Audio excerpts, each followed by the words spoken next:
Good morning, students. So today we are going to see about the laws of chemical combination, isn't it? Already I started this lesson.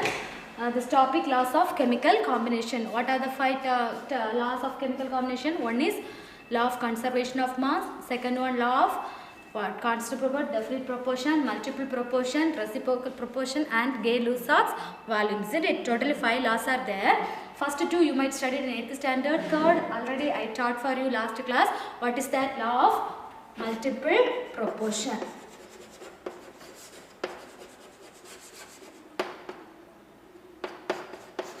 So law of multiple proportion states that what? When two elements, that is A and B, combine each other and they can produce more than two compounds. What are they? AB and AB1, isn't it? According to law of multiple proportion, two elements that combine each other, for example A and B, when they combine each other they can produce more than one compound, that AB and AB1.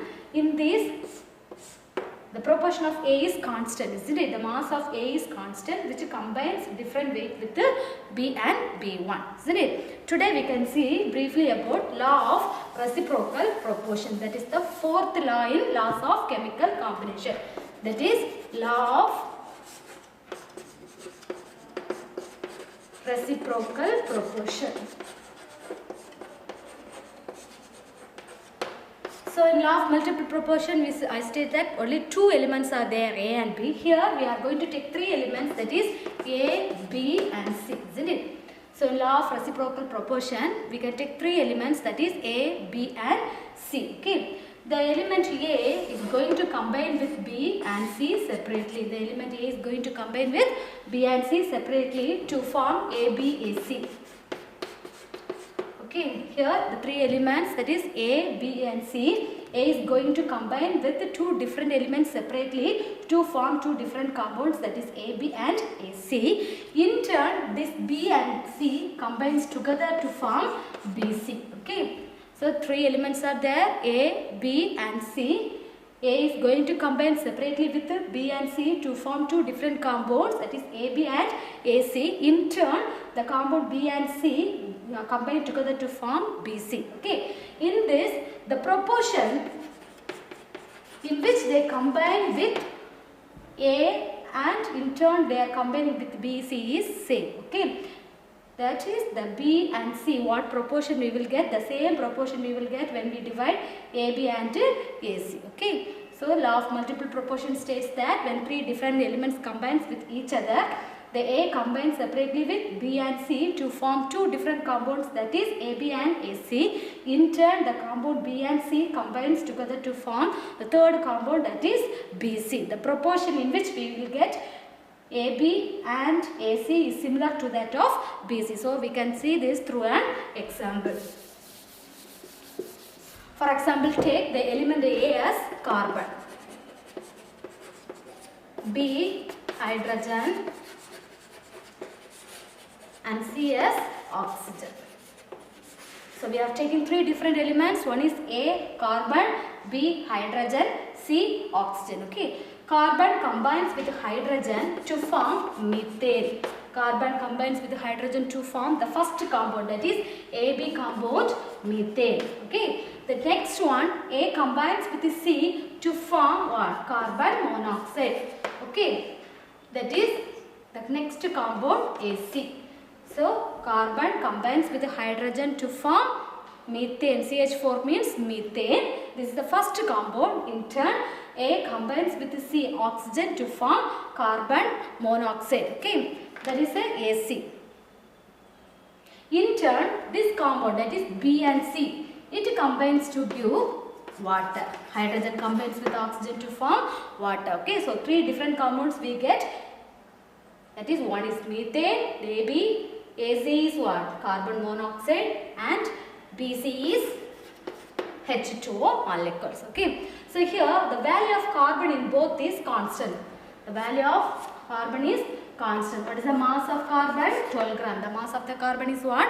12 gram. Okay. Here methane, either it can form one molecule of oxygen, means it form carbon monoxide, two molecules means it can form what? Carbon dioxide. In both the cases, here carbon 12 gram, here also carbon 12 gram.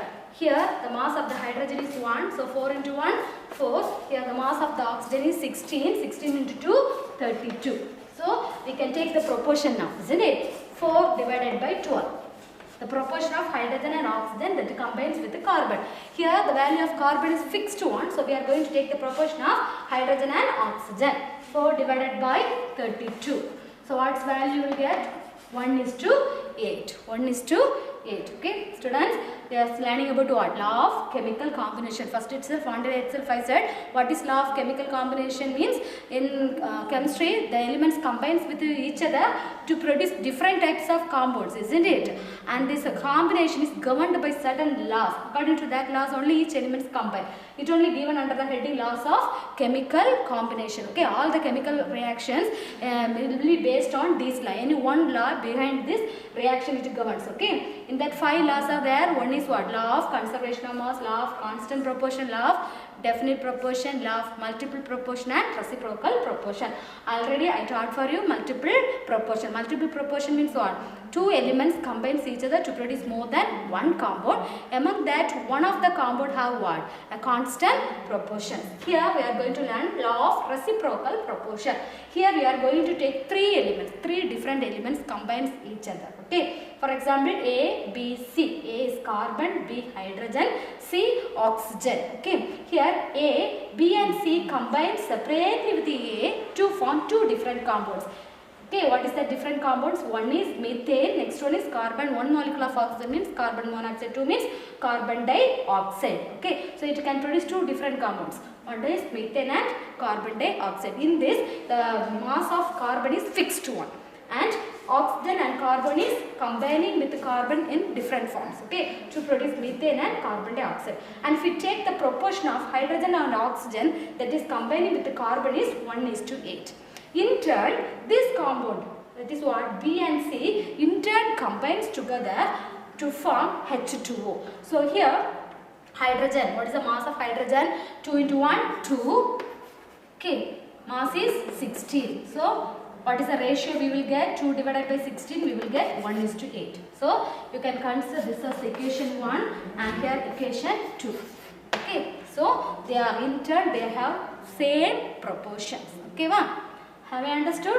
So when 3 elements are combining, the third element, the third compound has same proportion as that of the first 2 compounds. See here, hydrogen and oxygen, in which ratio they are combining with the carbon, the same ratio they are combining with each other. So from the equation 1 and 2, it relates what? Law of reciprocal proportion. Either it combine in simple ratio or it will be in the multiple forms. Here 1 is to 8, the multiple forms it will combine here. That is called as what? Law of reciprocal proportions. Okay. So in which proportion hydrogen and oxygen is combining with the carbon, the same proportion that element B and C in turn combine with each other and they produce same ratio, or in some cases they will produce the multiple ratio of the first one.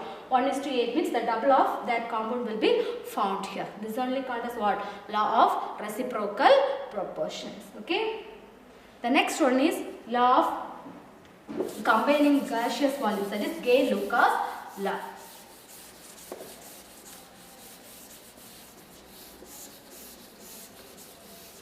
The next one is Gay-Lussac law.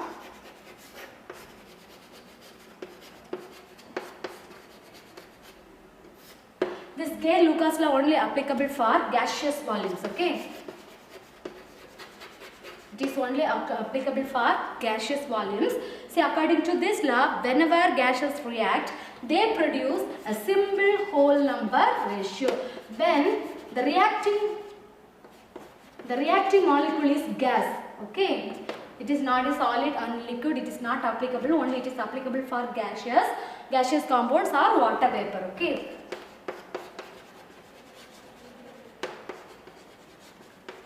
Gaseous means either gas or water vapor. If that reacting molecule is gas, then they will produce simple whole number ratios. When 2 compounds, that is A and B, if both are gases, they react to produce a gaseous molecules. For example, hydrogen combines with oxygen to form water vapor H2O. They will produce a simple whole number ratio.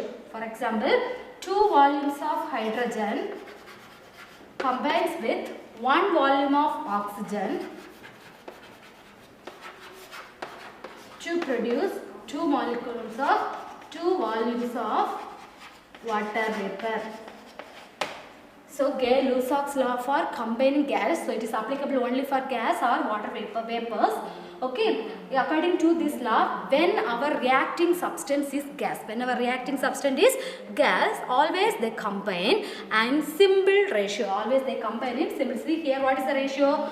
Here 2, here 1 volume of oxygen gives 2 volumes of, this is a simple whole number ratio. They are not in decimal or not in fraction, they will give, always they will combine in whole number ratio. Okay, so whenever gases react, here hydrogen, okay, whenever gases react, they react what? In simple whole number ratio. So that is called as Gay-Lussac's law. According to Gay-Lussac's law, whenever gases react, any substance, our reacting molecules will be, or our reactant, say if it is a gas, always they combine. Hydrogen reacts with oxygen to form water vapor, isn't it? Nitrogen combines with hydrogen to form ammonia. Always they combine to form simple whole number ratios. Okay, and both the reactant side, this is the reactant side,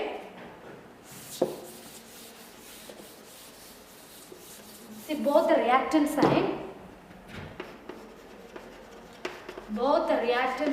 as well as product side, we should measure under STP. We should be measured under STP. Then only they will produce simple whole number ratio. What is STP means? Similar condition of temperature and pressure. Okay. So whenever gases react, for example, one box take fully filled with hydrogen gas. Next, it is filled with oxygen gas to produce water vapor.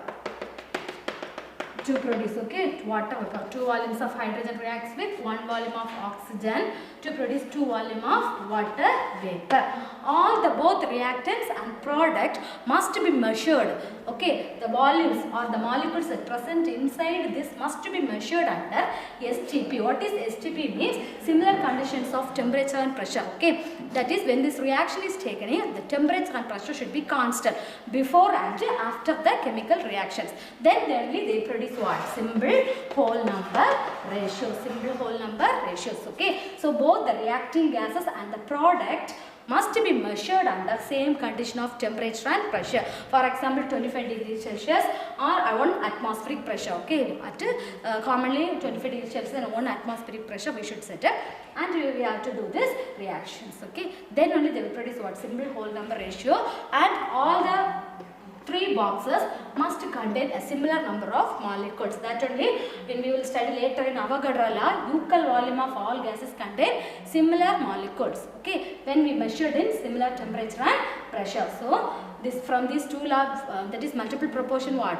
3 elements are there. The third one also has same proportion as that of the first one.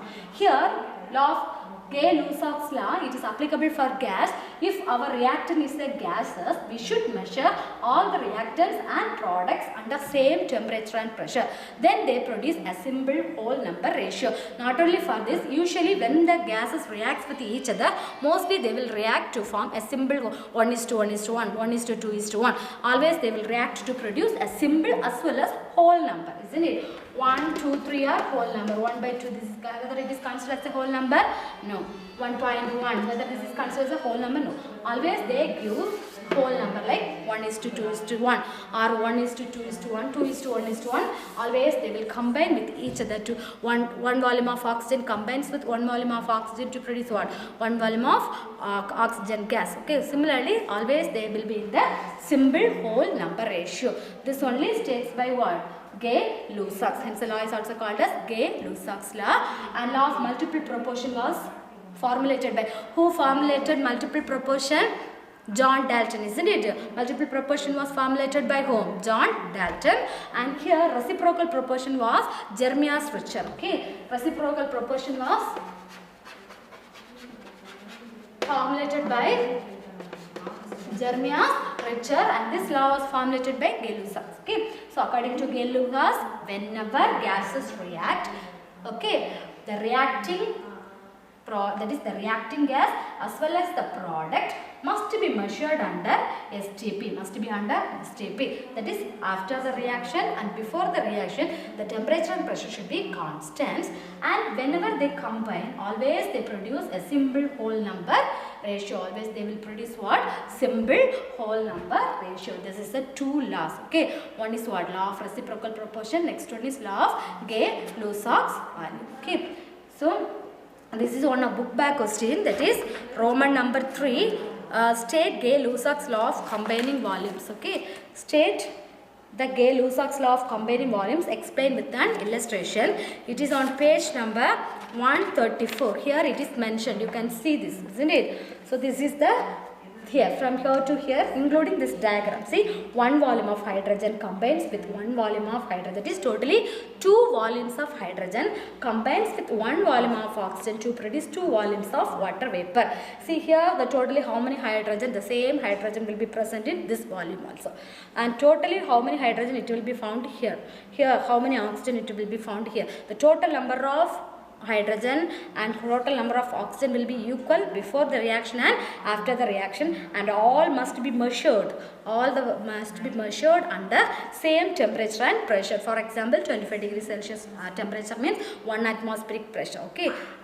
After that, it should be, see, before the reactant one temperature and pressure, after the gas it is not applicable. For gas, always we should measure both the reactant and the products under what? Same temperature and pressure. That only he is explaining that according to Gay-Lussac's law, whenever gases react, the volume of gas as well as product produce whole number ratios. Here, what is the whole number we will get? 2:1:2. 2:1:2 is the. Similarly, for example, nitrogen combines with hydrogen to form what? Ammonia. They will also produce what? Simple whole number ratio. So this is the important detailed question. Okay. So the next one is quantum number. Next one is quantum number.